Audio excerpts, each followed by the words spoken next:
Hello and welcome to Unstress. I'm Dr. Ron Ehrlich. Now, the issue today we're going to be dealing with is psychedelic therapies, and this is not a new thing. It was showing incredible promise in the 50s and 60s, but things changed. And if we ever needed reminding of the impact a US president can have on our lives, seemingly a long way away, well, you'll learn in this episode today that decisions that were made for political reasons in the 1960s, late 60s, at a very tumultuous time in history, around 1968, when President Nixon came on board and there were lots of protests for anti-Vietnam War, and he was wanting to, and they were coming out of universities, and so the war on drugs was mounted, and things like cannabis and things like psychedelic therapy were outlawed, and it created a huge social problem, making people criminals, when in fact there was benefits to some of those. Sure, like many drugs, abuse is a problem, but hey, we are not locking people up for having too much wine. Anyway, I digress. Our guest today is Tania De Jong, and Tania has got a long history in not-for-profit organisations, and I had the privilege of catching up with her last year and learnt all about her organisation, Mind Medicine Australia. So I hope you enjoy this conversation I had with Tania De Jong. Welcome to the show, Tania. Thank you, Ron. Lovely to be involved and supporting your program. Great. Well, listen, Mind Medicine Australia, I know I came upon the organisation in the middle of last year when I attended one of your events, and I was so blown away by it. I really was looking forward to getting you on the program. Can you tell us a little bit about Mind Medicine Australia, how it started, who's involved, what's it all about? Sure. So Mind Medicine Australia is a charity that was set up by my husband, Peter Hunt, and I. We launched in early 2019. And our goal is to make sure that psychedelic-assisted therapies become an available treatment and part of the mental health treatment system for patients and their doctors in Australia. So it came about because I've always been a very curious person and I've never been into drugs though. And I also don't drink alcohol. Well, that's a drug. That's the most dangerous drug of all. Harm to self and harm to others. But I also don't drink coffee. I'm a very boring person, really. Oh, no. Now, listen, our exposure to drugs does not define us. I don't think I have to say that to you, Tania. No, I'm just joking. I know. I get high on singing. That's my background. We may finish off the program with us. No, we won't. But let's go on. Do tell us. Well, I'm happy to give you a beautiful track to play on the program, of course. And anyway, I was reading Tim Ferriss's blog that comes out every Friday, and he, on one of these blogs, said that he was investing significant amounts of money in a study at Imperial College using psilocybin. I'd never heard of what psilocybin was before that time. And he had a link to an article by Michael Pollan, the well-known New York journalist. Yep. And it was called The Trip Treatment in the New Yorker magazine. And I clicked on the link. I read this article. It was about a Jewish man who had, I think, a terminal diagnosis, and a whole lot of healing happened for him through a psilocybin-assisted therapy treatment. He was able to deal with a whole lot of intergenerational trauma and other direct trauma that he'd experienced in his life, and Holocaust trauma and all sorts of things. And in fact, he was still alive. He may still be alive now. I'm not sure, but he was part of a trial, I think, at New York University that did a trial for patients with a terminal diagnosis, I think with cancer, and they went through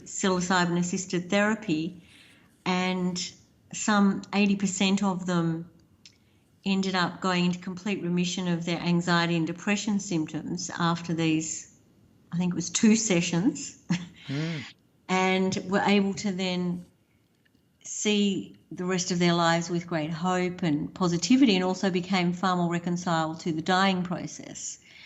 In fact, researchers have gone back on that study now and 5 years later done a recap of it. And not only are pretty much all the patients still in remission from their anxiety and depression, but of course many of them are still alive, which is saying something itself. So anyway, cut a long story short, I read this article. I said to my husband, this sounds incredible. I think we should try this. And it just really resonated with me. We set about trying to get into the trials that were taking place, particularly in the UK, and we were going to be in Europe that year. And so we tried to get into a trial for healthy participants, but there weren't really a lot of those sorts of trials going on. They're mainly trials for either depression or post-traumatic stress disorder. And so we ended up being referred to a private guide in the Netherlands. And of course, these medicines are legal in the Netherlands. And so we went overseas and we had a very high dose of psilocybin in a supervised environment. And it was so powerful, meaningful, beautiful, awe-inspiring, that we had this incredible sense of connection to ourselves, to one another. We came out of it with, much greater connections to our families, to nature, this feeling of boundless expanse of being part of everything and everything being part of us, and an incredible sense of connection. And so we said to ourselves, wow, well, if this has had this much effect on us, imagine how these treatments might heal people who are seriously mentally ill. And my husband and I have set up 4 previous charities between us. I've set up the Song Room for music and arts for disadvantaged children, and the With One Voice programs of Creativity Australia, which bring together advantaged and disadvantaged people in choirs of social inclusion. And my husband's the founder of the Women's Community Shelters in New South Wales. And we've been involved in the not-for-profit sector for a long time. And really what defines pretty much anyone who's disadvantaged is that they feel disconnected. They don't feel part of normal society and the community, and they're often lonely and isolated. And of course, most of them have a mental illness. And we thought, well, it's all very well delivering choir programs and homeless shelters and all these things, and they do help. Of course they help, and people need housing, and they need networks, and they need skills, and they need food, and all sorts of other types of support. But at the end of the day, if you can't heal a person's trauma and their mental illness, they're actually never going to be able to lead a functional life. Yeah. No matter how many services you give them. And the word healing is not often associated with many of these mental health issues. It's more about management, containment. That's right, exactly. And so we found the experience so healing ourselves that we really took we took 12 months to really integrate this experience into our lives, into our insights and our work, and to really gain the most out of this incredible, what we would have to define in the top couple of experiences in our lives. And in fact, most people who have these experiences do rank them in the top 5 most meaningful experiences in their lives. Wow. And so that's an extraordinary statement to make about a treatment. I know, it's amazing, isn't it? And so a year later, we decided to have another session. We went back to the same guide and we worked with him again, and and had an even higher dose of psilocybin, and we had an even more powerful experience. And at that point in time, we thought, well, this is not a coincidence, like this has happened twice now. And we started doing more and more research on the space. So we were reading articles and watching videos, many of which you can find on our Mind Medicine Australia website now, reading journal articles in medical journals, and starting to get really familiar with the research that was going on around the world at, leading academic institutions like Harvard and Oxford and Yale and Imperial College and Johns Hopkins University and so on. And we started to connect with a lot of the leading researchers and psychiatrists doing this research around the world, and started attending some of the conferences, and I even started to speak a little bit and even sing it actually at some of the conferences.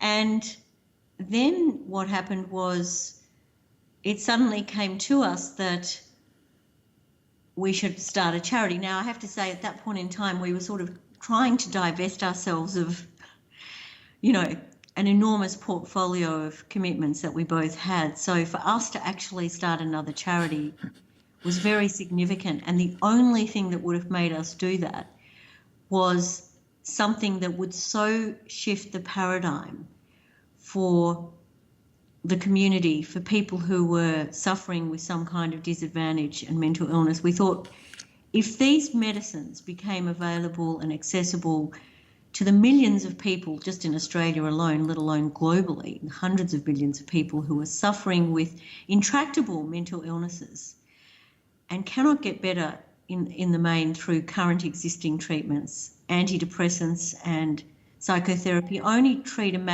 really heal a maximum of 35% of patients.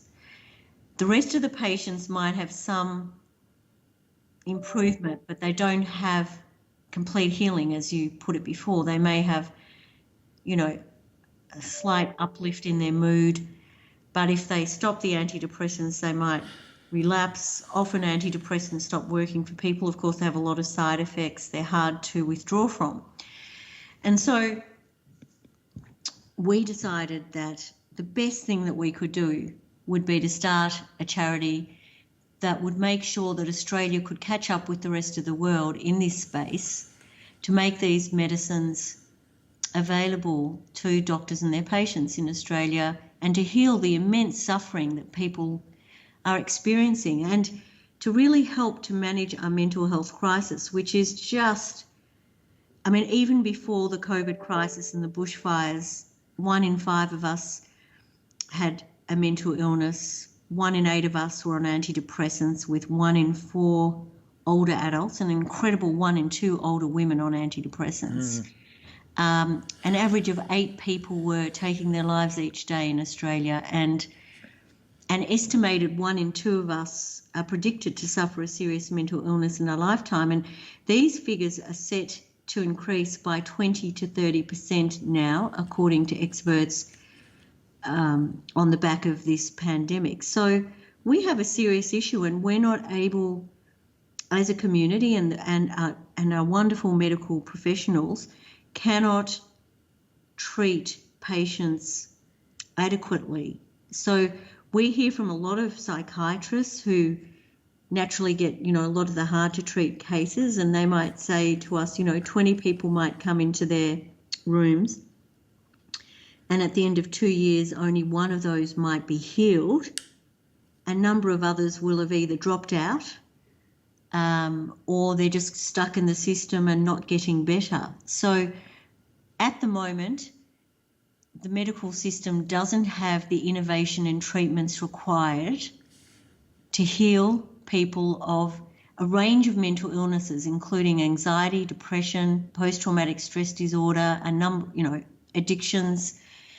And interestingly enough, these medicines, which have been receiving 60 to 80% remission rates across 120 current and recent trials, are now also being trialled for Alzheimer's dementia, eating disorders like anorexia, obsessive compulsive disorder. And of course, people always think that the stigma is, that these medicines are dangerous, that they're addictive, that they're not safe. But in fact, these medicines are now being used to treat people with alcohol and drug addictions, and they're actually having enormous success in healing people with those sorts of addictions as well. Well, I mean, the whole psychedelic area is not a new area, is it? I mean, when we're talking about psychedelic therapies, you've mentioned psilocybin. People may have heard of LSD, and there's also there are other medicinal MDMA is another. Is that the range of modalities we're talking about of medications of therapies? Well, look, there's a number of psychedelics, classic psychedelics. The most well-known of those is psilocybin, which is the psychoactive component of magic mushrooms. But there are a number of other psychedelics like San Pedro cacti, ibogaine, ayahuasca, and so on. And then there's MDMA, which is a psychoactive. So it doesn't actually take you into a completely altered state, but helps to bring about a great sense of warmth and love and connection through which a patient can start to talk about and heal their trauma, which is why MDMA is in final stage trials supervised by the FDA in the US. So MDMA therapy and psilocybin therapy, and they're the two we're focused on at the moment. We're focused on those because they've been given breakthrough therapy status by the Food and Drug Administration in the USA, because they're seen as so prospective and so much more superior than current existing treatments that the FDA's helping to fast track their approval as prescribable medicines. Yes. Interesting, isn't it? And not as though we need to be reminded of the influence of presidents on our world, but things were going quite well in the 60s up to a certain point, and then something happened. Do you want to share with our listener what that was? Yeah, so basically, look, I mean, a few important things to say. Firstly, these medicines, particularly psilocybin and the psychedelic class of medicines, have been used in tribes really since the beginning of humanity. I mean, if you go back to archaeological ruins, you can see mushrooms, for example, in some of the archaeological ruins. They've been used for traditional healing in places not only in Europe, but certainly in South America and Mexico and Peru for thousands of years.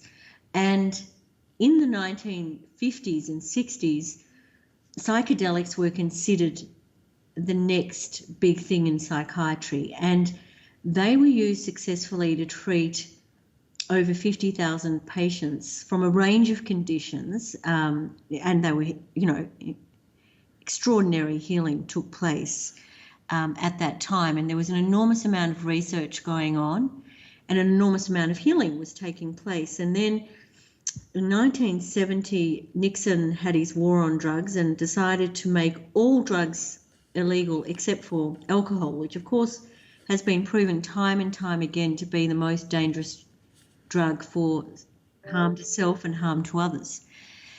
And so what happened at that time was that all funding ceased for psychedelic research, and Professor David Nutt, who's the head of neuropsychopharmacology at Imperial College, describes that as the worst example of censorship of science and medical treatment in the history of humanity.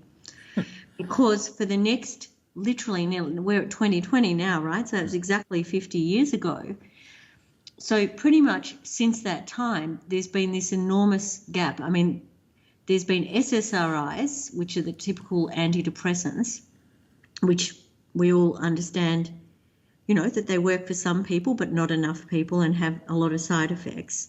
But there's been no other innovation. And in that time, the mental health globally has got worse and worse. So we've seen a huge spike in social isolation and loneliness and depression and anxiety, not only caused by lack of treatments, but caused by a whole range of different factors, ranging from climate anxiety to the acceleration of new technologies to social media and a whole range of other things.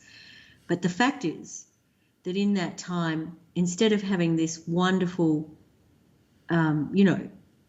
access to these medicines, people have really had access to to nothing apart from either antidepressants or psychotherapy.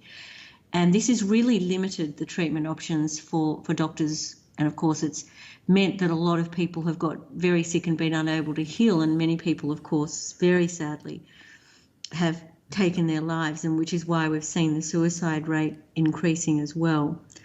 So it's terrible. And one of the really sad things about that is that people feel such a crisis of meaning as well. And one of the wonderful things about psychedelic medicines is that they actually give you an incredible sense of meaning and purpose.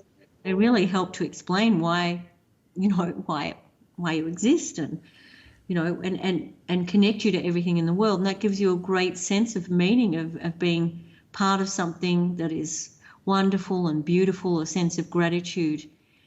And this crisis of meaning that people are experiencing is really exacerbating the mental illness crisis that we have now. And many people, in fact, are saying that the mental illness, let's say pandemic, epidemic, tsunami, I've seen all those words mentioned lately, coming off the back of COVID, is going to be far, far worse than the actual deaths and illnesses from COVID. I mean, the impacts are going to be long lasting and are going to be affecting a lot of people potentially for their whole lives. And certainly if there's not treatment options for them, that is a huge risk. Well, you've touched on the word connection there several times, and as being a real source of mental health issues.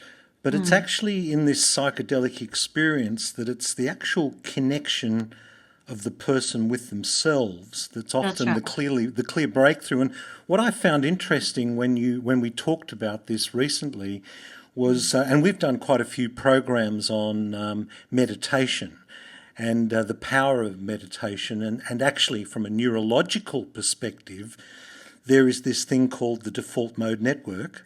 That's right. Tell us a bit about that and how the psilocybin, because that's often how meditation on a neurological level, that's the process by which meditation has its powerful effect, the default mode network. Tell us the effect that psilocybins have on that. Yeah, so psilocybin is said to bypass the default mode network of the brain, which is, the default mode network is what really keeps us stuck in our rigid patterns of thinking, repetitive thoughts and the ruminating thoughts that we often have when we're not feeling good about ourselves. So people who have depression and anxiety, commonly say things like, I'm not good enough, no one loves me, the future looks bleak, things aren't going to work out for me, etc., etc. And we've probably all said those things at certain times, and certainly we would know people who will be caught in those sort of loops. And those loops mean that the person's neural networks are really operating in quite limited loops and not really connecting different hemispheres, or not making the most of the immense amount of neural pathways that we have in our brains. What happens with the intervention of psilocybin, and this has been proved through multiple MRI studies, is that the intervention of the psilocybin creates what's called a massive neurogenesis, so a reconnection of old neural pathways and sometimes damaged neural pathways, and also the formulation of new neural pathways, of course, known as neuroplasticity. And so you get this massive reconnection of all these brain cells and neural pathways that not only help you to feel a greater sense of connection to yourself and others and the planet and nature and so on, but also, in fact, do increase your creativity and your productivity, which is also part of the healing, and really help people to feel a sense of empowerment and a sense of agency for their own healing. So instead of having to take a pill every day, people are actually taking responsibility for healing themselves, because actually their brain is functioning better. And the wonderful thing is that these effects appear to persist, so that in a number of the studies, you can actually see that the remissions increase over time, even at the 12-month mark. The remissions in both psilocybin and MDMA trials have been shown to increase as people integrate these incredibly meaningful healing experiences into their lives. And as they peel back the onion more and learn more about themselves and how their mind works, they're able to heal over time, which is particularly powerful. I should say, by the way, too, Ron, that I didn't finish properly explaining Nixon before. I should have said that. You know, Nixon actually, the travesty was that Nixon made the medicines or the drugs, as you may, whatever we want to call them, I call them medicines because they're absolutely medicines in medically controlled environments. We're not at all proposing recreational use unsupervised, by the way, I should say that. But Nixon wanted to conscript people into the Vietnam War movement at the time, and he was experiencing a lot of pushback, so he decided to go and arrest, all the people who were protesting, anti-war protesters, and this is really how he did it. So he used the drugs as a scapegoat to get, people onto his anti-war movement, but there was no scientific basis to that prohibition at all. It was not based on any science. It was a completely politically motivated decision, and of course it created an enormous amount of damage. Isn't it great now that things have got so much better, and politics in America is just looking so 50 years. We won't even get started on that. It is actually a sobering reminder to us of the impact that political decisions have, not just at the time of the incumbent, but for 10, 20, 30, 50, or maybe even more years. So it's kind of even makes it even more frightening. That's why it's very important, in this current crisis for all of us as aware and awake citizens to be very clear about what we're agreeing to and what we're not agreeing to. Yes. It's pretty important. Yeah. Well, what I love about this story, what you've been telling us today is that here you and your husband have had experience in this not-for-profit space, but have made a choice about getting involved. And it's not just the two of you, because when we look at the faculty, and I'd encourage, we'll have links, of course, to the mind medicine. The faculty that supports you is so impressive. And I know you've got a conference coming up in November in Melbourne, which I'm looking forward to attending myself. And I know the college that I'm associated with, the Australasian College of Nutritional Environmental Medicine, you've done a wonderful presentation there. So thank you so much for joining. I think, Ron, what would be really helpful, just for just 2 more minutes, if I might, is just to let everyone know, yes, we have an incredible, board advisory panel, many psychiatrists, psychologists, GPs, all sorts of different medical and allied medical practitioners, religious leaders, lawmakers and others on our advisory and boards and so on. And we're really focused on educating people about these medicines and the science behind them through a range of education events, screenings, webinars, so please join them. And this summit in November with some of the leading researchers in the world. We also are starting a certificate in psychedelic assisted therapies in early 2021, and that is places for that will be open from June the 1st, and it's very, very exciting. We have a huge wait list of interested people in that. We're looking at starting a centre of excellence, at rescheduling of the medicines, looking at how medicines can be grown and made available in Australia, and roll out clinics to support this whole movement. It's a very, very exciting time, a renaissance, long overdue. There should never have had to have been a renaissance, but anyway, there is a renaissance now, and I really encourage people to, connect with us, support us, donate to us, everything that they can to get involved. And, these medicines, by the way, Ron, are available at the moment through what's known as the SASB scheme, the Special Access Scheme, which is also available for medicinal cannabis. So if people are treatment resistant and their psychiatrist has tried everything with them, their psychiatrist can apply through the Special Access Scheme to provide these therapies to them on a case-by-case basis. And we also welcome that. And, and just thank you very much for your support and interest in what we're doing. It means a lot to us. Well, I think with mental health, it's so rare that we hear the word remission and building resilience. And for people to describe one of the top 5 experiences of their lives as a form of treatment for mental health is an eye-opener itself. So we're going to have links to your site and all of those events and resources. And Tanya, thank you so much for all the work you're doing, and thank you so much for joining us today. No, thank you. Thank you, Ron, and we're looking forward to talking further.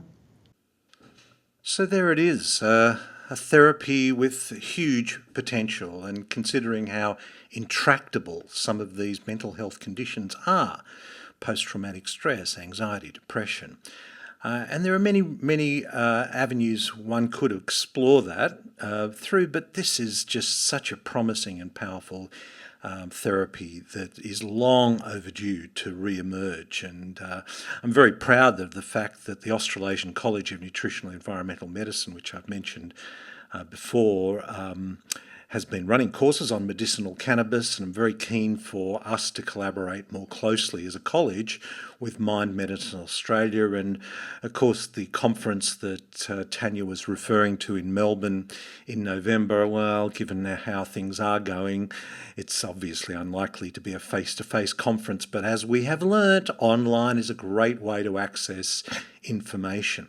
We'll have links to Mind Medicine Australia and some of the and you can see the faculty that is involved there, and the events and programs they've got, and that special access scheme. I'm sure you'll be able to find that through the site as well.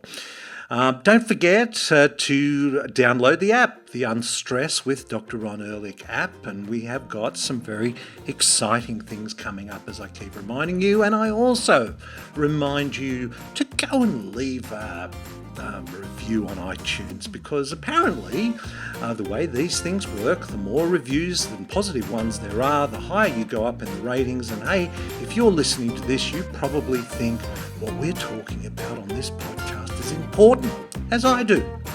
Anyway, that's the commercial, that's the plug. Until next time, this is Dr. Ron Ehrlich. Be well. This podcast provides general information and discussion about medicine, health and related subjects. The content is not intended and should not be construed as medical advice or as a substitute for care by a qualified medical practitioner. If you or any other person has a medical concern, he or she should consult with an appropriately qualified medical practitioner. Guests who speak in this podcast express their own opinions, experiences and conclusions.